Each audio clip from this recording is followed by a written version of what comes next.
Hey guys, how's it going? Got a couple new pieces of equipment to show you. Well, not necessarily new equipment, just new to me, I guess you could say. Um, so, let's see, what should I start with? I guess I'll start with this push edger here. I got it off Craigslist for $30. It's got a Virgin Stratton. I believe these are 4.5 horse motor. Yeah, this is one of those push edgers. See if I can turn this around for you so you can see it. That's as far as it's gonna go. It's the three tip blade. Two wheels in the front, two in the back. And I like how the height is adjustable in these, because I'll just hold it down like that. This is the height here, so you can see that wheel moving up. The wheel's moving up and down. So I'll show you here. So you can set it all the way down, well, almost all the way down, or you can set it up higher for transport, I guess you could say. The other cool thing about this is it angles. So you can see that's 0 degrees, so straight up and down, and that's the other angle there. So that's kind of cool. It's just got a belt there, and this really wasn't used that much. And the guy that I bought it from had bought it from a repair shop last year, then ended up not using it much, and it just kind of sat and didn't run very well. I have the garage door closed now, but I would start up. It starts fine, then it just kind of gets into a thing where it surges.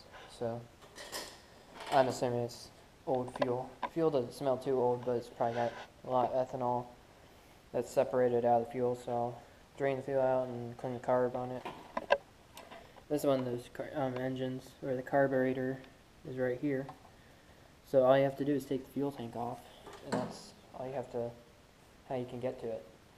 So that's the one piece of equipment I got. You probably saw the other piece in the background as a fall. It's this old Mantis tiller. So yeah, you can see it's got set tines. It's also got the edger kit for it, so the wheel.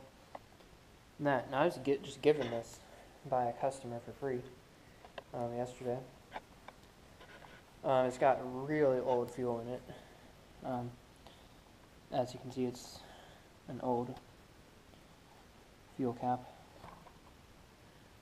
Yeah, that fuel's a little old. It smells, it's at least 10 years old. See if I can get this fuel cap back on here.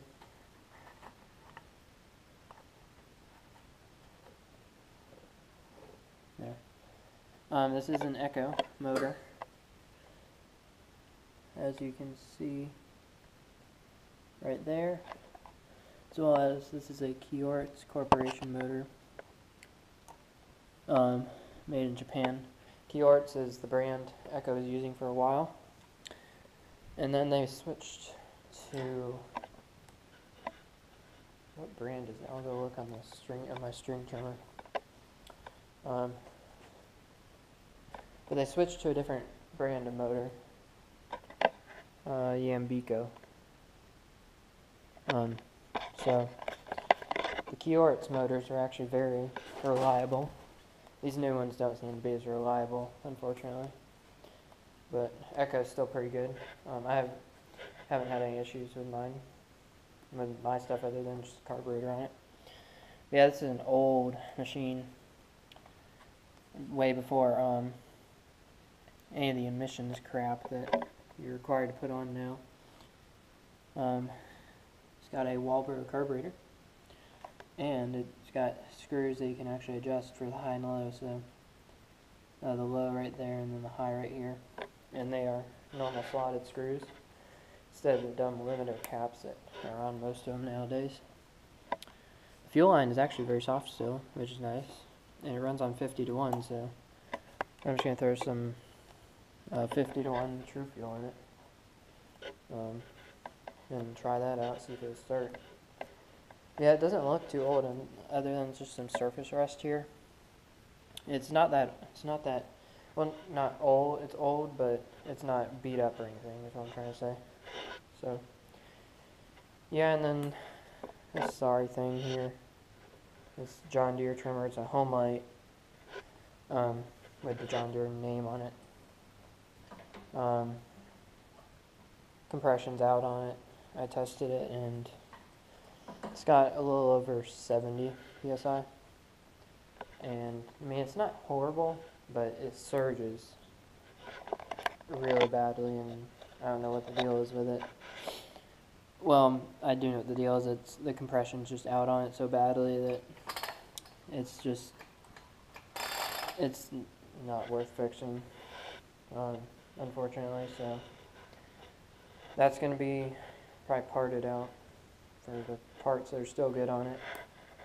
It came in yesterday. It was having bogging issues. It wouldn't throttle up or anything. And first thing I checked was the spark arrestor screen, because that's generally what the issue is when it bogs. But as you can see, that's the screen of it. It's barely got any carbon on it whatsoever. So I figured that was not the issue, so then I went to look at it, and the spark plug wire is melted through because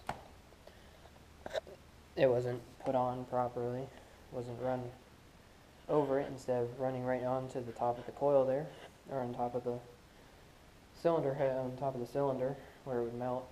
Like, I know they were supposed to run near it, but it was touching it when it was installed, so yeah, I'm kind of bummed about that, but whatever. It's not very good trimmer, to be honest. So I'll probably part it out and see if I can get like $10 or $15 for it. Yeah, I got this yesterday, that back again, and that Mantis. So overall, pretty good day yesterday. I also have that Ryobi over there. All the parts are here now, so I can do that. Plan on doing that today. Putting that together, see if that'll start. And pulling this apart, seeing what's wrong with the carburetor, and then fixing it. I'm probably going to keep it for doing edging. And primarily for edging at my church, because we have a big long sidewalk. It must be 500 or 600 feet on either side of the sidewalk. Huge amount of edging, and I was doing it with a stick edger every time I was over there mowing, so that's not very efficient to do that long edge with a stick edger. So probably can primarily keep that this for doing that kind of thing, but I'm also going to use it for edging around here and stuff. So yeah, if you guys have any questions about anything, shoot me a comment and I'll get back to you. So yeah, this is just a little week update, or a little update for today. Then I'll have the normal video for this weekend, lawn care up this weekend. So I'll see you guys this weekend.